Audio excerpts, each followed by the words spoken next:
Loga aizlaidne bija lejā un istabā valdīja krēsla. Viņš pamanīja tikai vienu priekšmetu, un tas izskatījās pēc piedurknes bez plaukstas, kas māja viņam.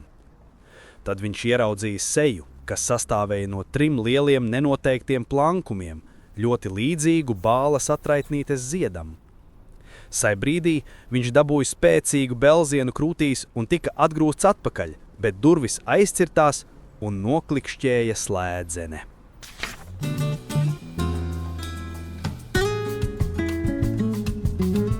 Labdien! Mani sauc Laura Vējone, un šodien mēs iedziļināsimies Herberta Velsa klasiskajā romānā Neredzamais cilvēks.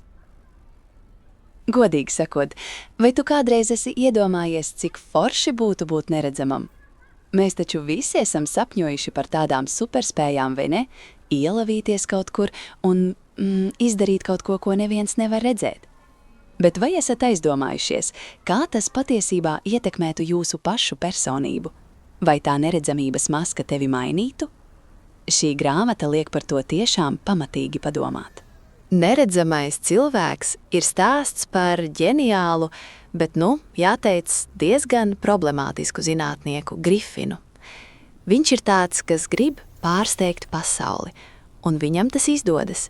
Viņš atklāja formulu, kā padarīt sevi neredzamu. Iedomājieties, tas ir tāds zinātnisks brīnums, vai ne? Bet viņš to neizmanto, lai glābtu pasauli vai kaut ko tam līdzīgu. Nē, viņš sāk to izmantot saviem, tādiem ļoti egoistiskiem mērķiem. Viņš grib valdīt pār citiem, grib kļūt bagāts un ieviest savu teroru. Un tas ir tas pats, kas, ja kāds saņem milzīgu naudu, bet neprot ar to apieties, vai ne? Visi tie paši labie nodomi, bet beigās viss sagriežas kājām gaisā. Grāmata sākas ar to, ka Grifins ierodas nelielā ciematiņā, jau būdams neredzams, ietinies pārsējos un ar tumšām brillēm. Izskatās diezgan dīvaini.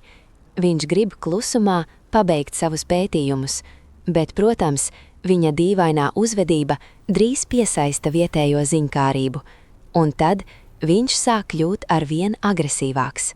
Herberts Vels bija vienkārši ģeniāls. Viņš ir tāds zinātniskās fantastikas tēvs, un, ja jums patīk laika mašīna vai pasaules karš, tad neredzamais cilvēks noteikti ir jūsu sarakstā. Velsam vienmēr bija tāda īpaša spēja ne tikai izdomāt fantastiskas lietas, bet arī parādīt, kā tās ietekmētu sabiedrību un cilvēka dabu. Atgriežoties pie Grifina, viņš sākumā ir ģeniāls, bet viņa morālās robežas ir ļoti, ļoti vājas, un neredzamība viņam dod sajūtu par absolūtu brīvību un varu, kas viņu vienkārši, sārda. Viņš sāk veikt noziegumus, kļūst par tādu, paranoisku, bīstamu cilvēku. Grāmata parāda, cik trausla ir tā robeža starp ģēniju un neprātu, īpaši, ja nav morālas ēpikas. Un ko tad no šīs grāmatas var iemācīties? Tās ir spēcīgs brīdinājums par zinātnes ētisko atbildību. Cik tālu drīkst iet zinātnieki savos pētījumos? Vai ir robežas, kuras nedrīkst pārkāpt? Vai mēs drīkstam spēlēties ar tādiem spēkiem, ko mēs nespējam kontrolēt? Tā ir grāmata par varas korumpējošo dabu.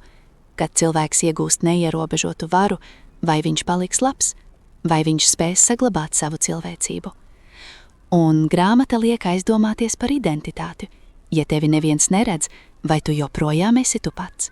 Vai varbūt tu kļūsti par citu cilvēku? Šī grāmata ir ideāla tiem, kam patīk zinātniskā fantastika, kas liek domāt, tiem, kas interesējas par filozofiju, psiholoģiju, par morāles robežām, un, protams, visiem, kas grib izlasīt tādu aizraujošu klasiku, kas nekad nenoveco. Tā ir ne tikai piedzīvojumu stāsts, bet arī dziļa refleksija par to, kas mūs padara par cilvēkiem. Un galu galā vienmēr atcerieties, pat ja esam neredzami, mūsu rīcībai joprojām ir sekas. Paldies, ka biji kopā ar mani. Ja šis apskats tev bija noderīgs, padalies ar kādu, kam arī patīk lasīt un domāt, jo stāsti mūs satuvina. Uz tikšanos nākamajā grāmatu ceļojumā. Abonē šo audio kanālu, lai neplaist garām nākamos grāmatu apskatus. Vairāk ieteikumu meklē atskaņošanas sarakstā.